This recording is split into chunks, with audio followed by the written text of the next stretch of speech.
গাব গাছ, অনেকগুলা গাবের গোটা ধরে আছে।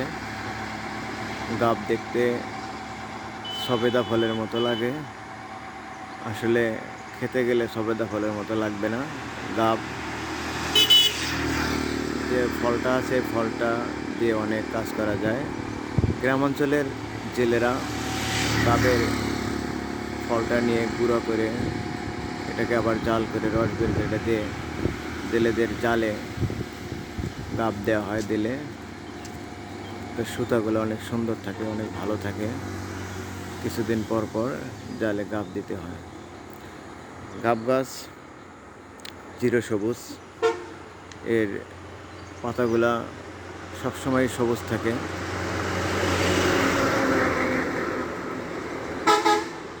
এখানে অনেকগুলা গাবের গোড়া দেখা যায়। আমি যদি আপনাদের দেখাই, এই যে গাব ফল, ছায়াযুক্ত স্থানে গাব গাছ হয়, আবার রৌদ্র উজ্জ্বল জায়গাতে আরও ভালো হয়। বাড়ির আশেপাশে, রাস্তার ধারে,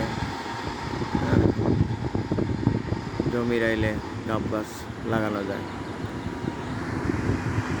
গাব ফলকে আমরা এলাকা ভিত্তিক, অঞ্চল ভিত্তিক কোন নামে ডাকি, কমেন্টসের মাধ্যমে জানিয়ে দেবেন। ধন্যবাদ সবাইকে।